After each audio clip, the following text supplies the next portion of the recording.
My grandma. She gave me this ring. I could fucking hurt somebody with that ring. Yeah.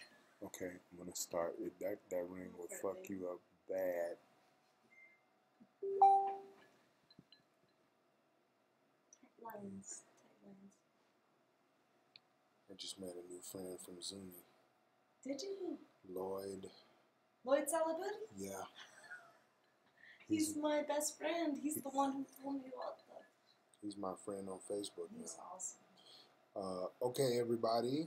I am working my magic to get us ready for a beautiful live stream right here from the Call to Reason studios here in Santa Fe, New Mexico. And so I want to welcome everybody. We've got a lot to talk about tonight. And I am warming it up for you all, because this is why we do what we do. For the people and by the people. We've got a lot to talk about tonight. Of course, we're in day 12 of the government shutdown, and that was a nice warm up. All right, so now I'm going to start it for real.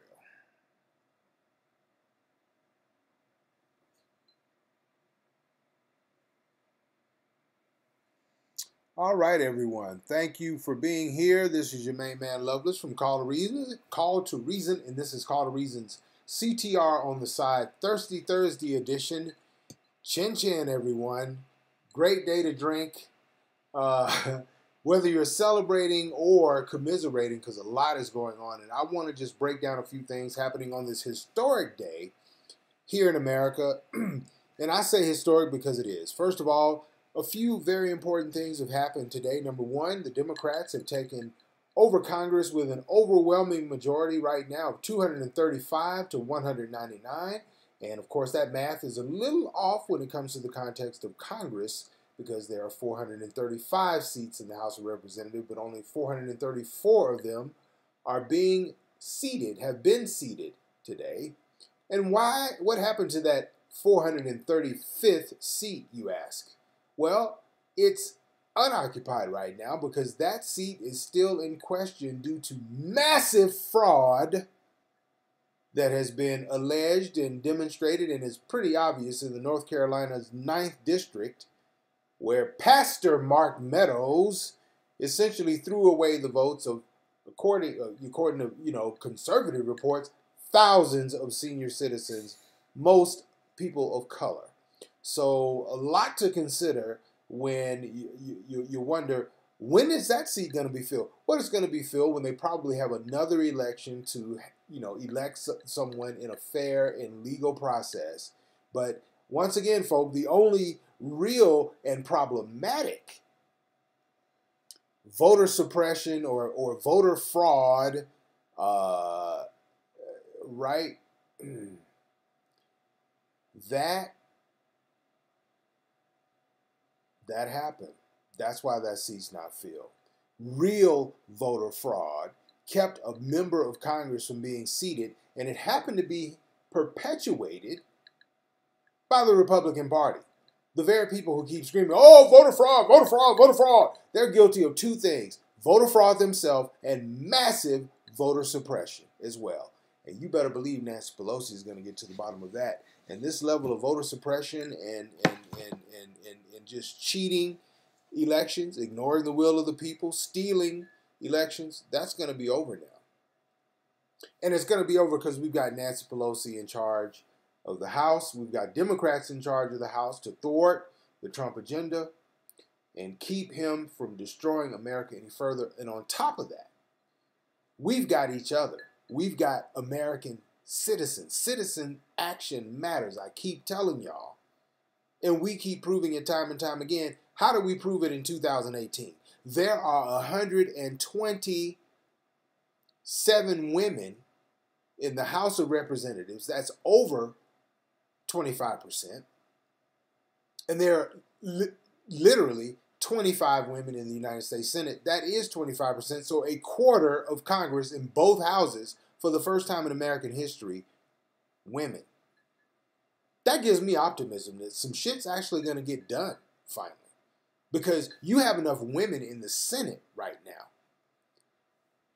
including some Republican women, who really can make a difference by just behaving the rational way that women uniquely do, as opposed to the way men do, when they're behaving, quote unquote, rationally. Okay? I mean, be mad at me if you want. I'm just calling it like it is, and like I see it. And so I'm very happy to report that we've got 25% of Congress as women. That's for the first time in history. And that is big, folks. I think we're going to see some different results in Congress.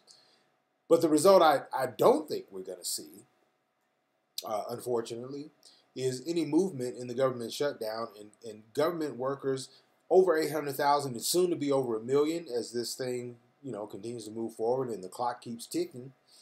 We're going to see so many more people out of work. And that's, you got to wonder, why is it really work? What kind of person is Donald Trump to basically say, until you give me what I want, I'm never going to sign what you send? And he's got a sycophant cult enabler in the Senate named Mitch McConnell, who is saying, I'm not even going to allow any legislation that does not include what my cult leader wants to come to a vote in the Senate, which means y'all might as well go home until the Democrats send us a bill that contains the president's border wall funding. We won't be doing any business on that in the Senate. Maybe there's some other things we can do business on, but in terms of the budget, which will allow the federal government to function, we simply are not going to vote, and the Senate is closed until you give me what my cult leader, Donald Trump, wants. That's essentially what Mitch McConnell said today. And on Sunday, on the radio program, we're going to play clips from his remarks from the new Senate today. He's calling on the Democrats to join in them to continue to perpetuate his cult leader's agenda instead of governing the way the people have voted them into office to govern, and that they should not investigate Donald Trump and participate in presidential harassment.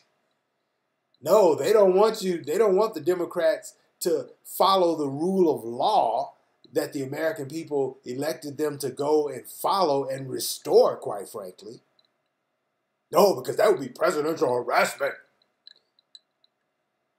I'm glad Nancy Pelosi and all the other Democrats that are elected by the people to stop this bullshit are courageous enough to actually go do it. And I'm excited to see what's going to happen.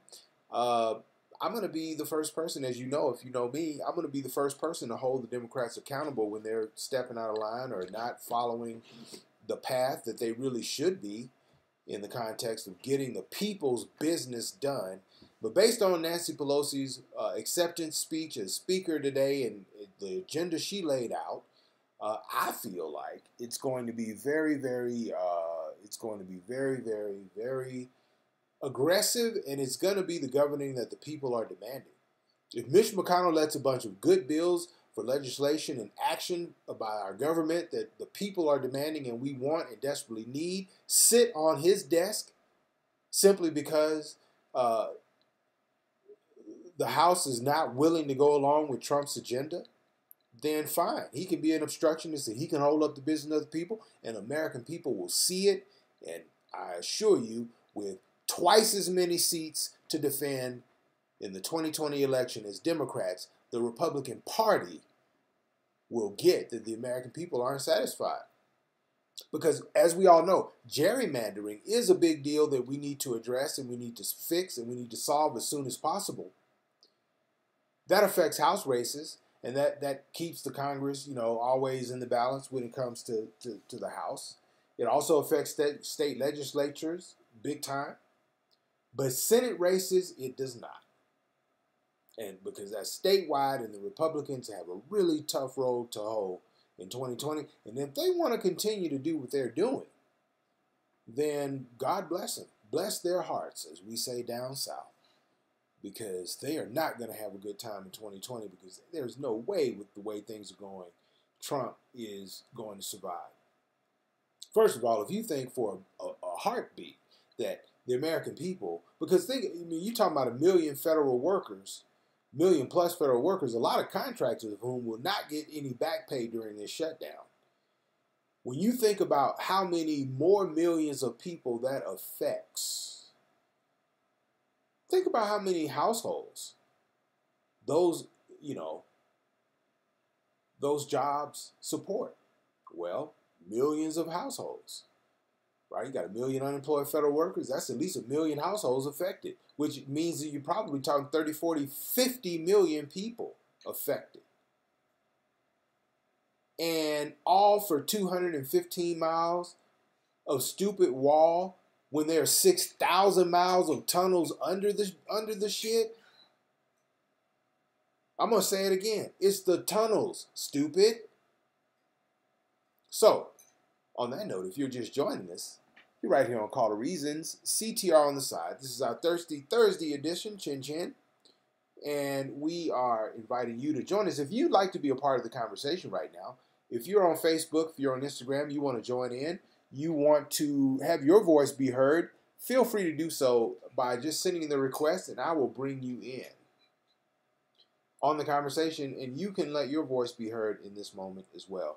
I did want to cover a couple of things. As we know, Nancy Pelosi now has become the second woman in the history of America to be Speaker of the House of Representatives. She happened to also be the first woman Speaker in the history of the House of Representatives. And want to say congratulations to Speaker Pelosi.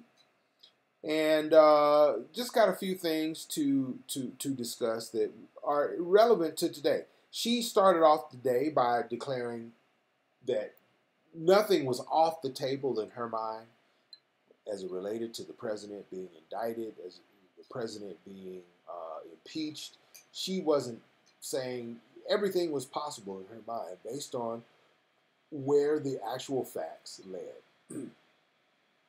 But she quickly pivoted to reiterate that as Speaker, her agenda and her priority is to get an agenda that the American people elected them to do passed through the House and on to the Senate for approval and signature by the president.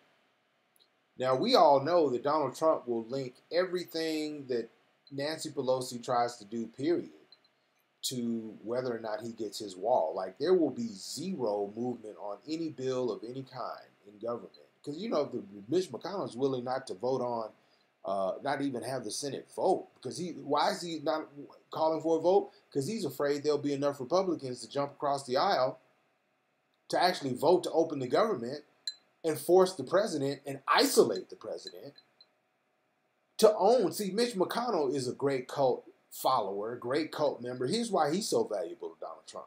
He's so valuable to Donald Trump because he's providing a buffer of all the Republican senators as a buffer around Donald Trump. Because if he called a vote, if he actually called a vote in the Senate, if he allowed that thing to come to the floor, the legislation would pass. And therefore, Donald Trump and Donald Trump alone will be forced to veto the bill that both houses of Congress passed to open the government. That's why Mitch McConnell will not hold a vote, and that's why he's such a valuable cult member to Donald Trump. It has to be a cult. He's certainly not serving the American people. He's certainly not serving the federal workers of Kentucky by not even allowing a vote. It's only because he knows that how the vote would go, and that's why he won't allow it, because Trump would be completely isolated to have to eat and live up to the words he alone gave. Chuck, I won't blame you, Chuck. I will proudly shut down the government and own it. Mitch McConnell is such a loyal cult member, he is willing to do whatever it takes to protect his cult leader, the coward known as Donald Trump. That's why we won't have a vote. Want to remind everyone, you're right here on Call to Reasons, CTR on the Side, Thirsty Thursday edition. We're breaking down the historic news of the day and the not so historic news. Got a couple of Red Pill reality checks for you, but before we move on, I want to thank our most valued sponsor, KSHE, the Zuni Connection, and the KSHE Foundation for all they do to support Call to Reason. They're our sponsor for the next quarter, y'all, and we could not be more proud to represent their brand and represent what they do. The thing I love about KSHE is they're very unique. They were entrusted to do what they do. When Robin and the folks she worked with got together and started KSHE, it was an expression of trust from an entire group of people, from an entire pueblo, tribe of people, to say we would like the world to know about what we do and the gifts that we have to share, and we need someone to go to a marketplace where we can be seen and our voices can be heard. And KSHE, the Zuni Connection, was founded as a result 37 years ago. And it's been going strong ever since. And the voice of the Zuni Pueblo and Zuni people has been heard and heard well. And they've spoken very loudly and beautifully so. If you walk in that gallery store, you will see some of the most intricate, beautiful pieces that your eyeballs have ever been blessed to witness. And your wallet will be lighter when you leave, but your heart will be happier, I promise, if you go to KSHE, the Zuni Connection. And if you want to support the arts and keeping the tradition alive, especially holding on to the traditions that are being lost and endangered by getting young people inspired, you got to go to thekshfoundation.org and check out the important work they're doing. Support what they're doing. It's a local business here in Santa Fe. If you're here in Santa Fe, go on down to Don Gaspar, right across from Inn of the Governors and the hotels, Santa Fe. It's a little freestanding building. You all know it. You see it every time you go. St. Francis. Every time you go, you can't miss it. You see it right by the parking lot. It's KSHE, the Zuni Connection. Y'all go check it out. KSHE.com and thekshfoundation.org. We love y'all for what you do. Thank you so much for everything that you do to support Call to Reason. And folks, Beth and I are going to start modeling some of their stuff just so you can see how dope it is. It is dope indeed. I want you all, Elakwa, as they say in Zuni. And that means thank you. Go on in there and buy something, or go online and do the same. You won't regret it, I promise. Folks, Red Pill reality check. This is one, and I got a few Red Pill reality checks that I could bring up, but here's one that I think everyone wants to be reminded of. Red Pill reality check, the government is closed. That means you ain't getting your tax refund anytime soon until it opens. Did you know that? If you go on the Call to Reason Reality Talk Radio group page and join, or even just go check it out, you'll see the story posted from MSN.com, and the headline is, the IRS can't pay tax refunds during partial government shutdown. Now, wonder how long it's going to take.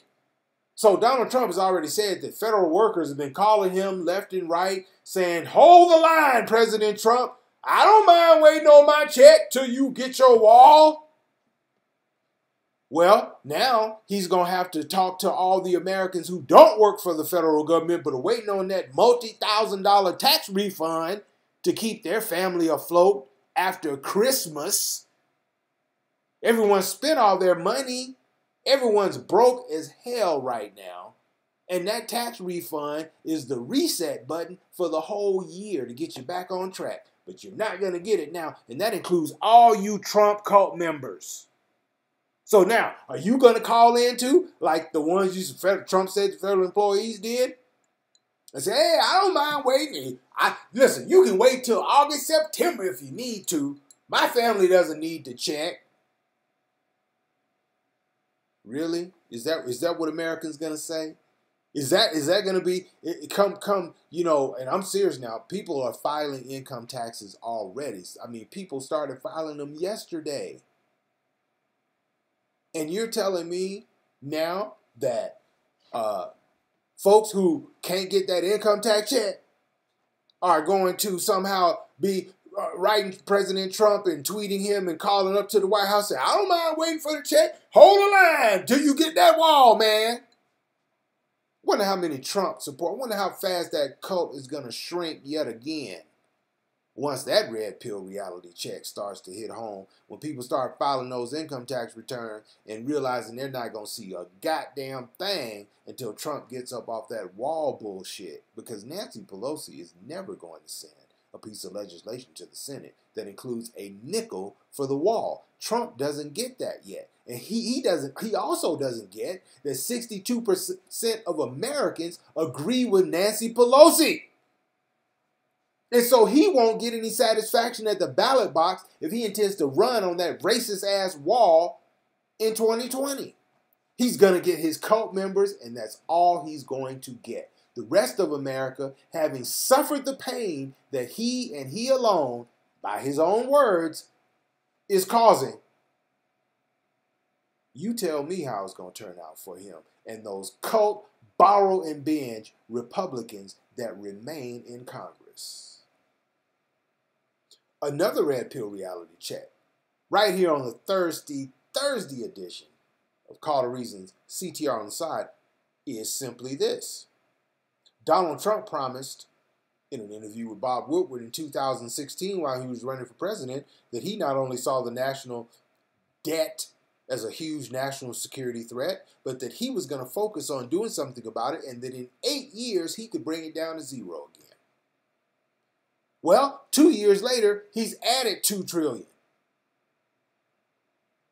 There's no possible way he's ever going to reduce it a nickel unless he signs bills that Nancy Pelosi and the Democrats are going to send over to the Senate, and he releases his cult member, Mitch McConnell, to actually have the Senate do what they were hired to do, is get shit done, vote on stuff. Unless that happens, we're going to see basically Donald Trump squirm under the pressure of investigation after investigation. I'd like to remind everybody there's 17 of them going on. And as his family starts to get peeled off and picked off one by these prosecutors who are not going to let up, we'll see. You know, some folks say he'll be forced to resign to save his family. I'm saying Pence's going to have to go too. And even if he doesn't, it doesn't matter because Donald Trump has already pretty much fucked up everything he possibly could legally through presidential executive order. So there's nothing left for Pence to screw up. Even if he was left as a placeholder, he's never going to get anything done legislatively either for the next 18 months or whatever until they all get voted out. So luckily, democracy is kind of saving itself, America.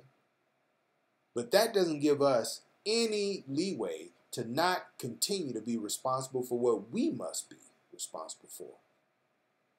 And that's holding these motherfuckers accountable and getting our ass to the polls and getting all the other voting age adults we know to the polls as well. We have to be responsible for that. The cavalry's not coming. We are the cavalry. We have to do it ourselves. So, you know, just keep that in mind. Also going to bring back another little red pill reality check. Donald Trump saying he told Senator Schumer yesterday that one of the reasons why he can't cooperate with them right now, and he has to have his $5 billion or nothing right now, they can't even postpone the conversation until later, he has to have it right now, is because if he didn't do that after he's created this shutdown and owned it on his own, he would look foolish if he gave in now.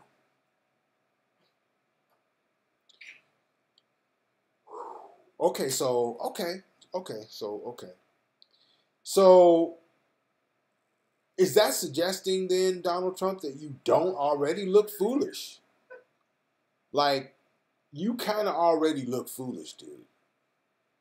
With the pity tweets, you know, from the White House, oh, poor me, and the machine gunners at the White House on Christmas night and New Year's Eve.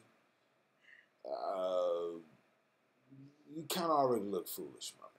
So you might want to sit your ass down on that one. Another quick comedic line of comedic relief for tonight. Tucker Carlson. Tucker Carlson said that one of the reasons why America is suffering is because men are in decline. He says men are in decline because there are more and more, it seems like every day there are more and more women making more money than men. And as a result, that has caused men to go into a decline.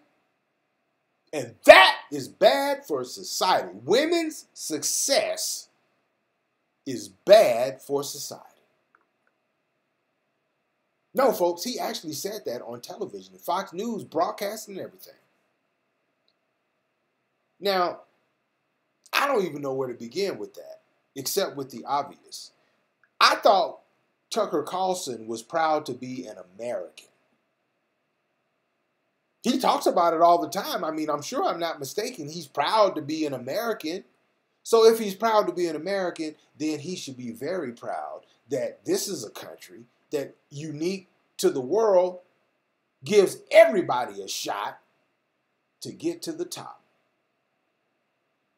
If men are making less money, Tucker Carlson, maybe it's because they've gotten a little complacent and lazy. Maybe it's because they've taken for granted what women can do. And they were so busy doing their man thing, they didn't notice women blaze past their ass in their own ambition and capability and accomplishment. This is America, man. Anybody can get it. That's why we all love it so much. So if men aren't making as much money as women, it's nobody's fault but theirs, brother. Competition breeds excellence, my man. That is the American way. That is what made America great. So don't complain because your punk ass can't keep up with women. And everybody else, do you realize Tucker Carlson has a wife at home who's cheering on that bullshit? He's married, and some woman thinks it's cool that he wants women to slow down and men to just keep being lazy and fucking privileged instead of getting it like every other damn American. That's the American way. Ridiculous, y'all. But Fox News puts it out there, and a lot of cult members watch it. But y'all don't watch it. And so hopefully you're watching this and hitting the share button while you're at it and letting other folks know what's real.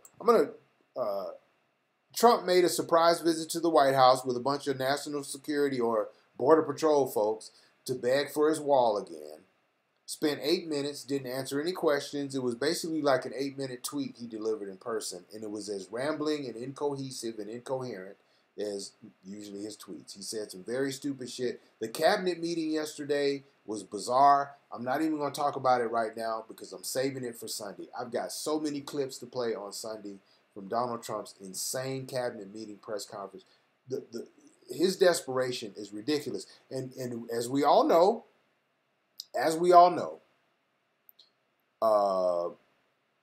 folks, when you don't hear a goddamn word, when all you hear is crickets in the Robert Mueller investigation, when you go 48, 72,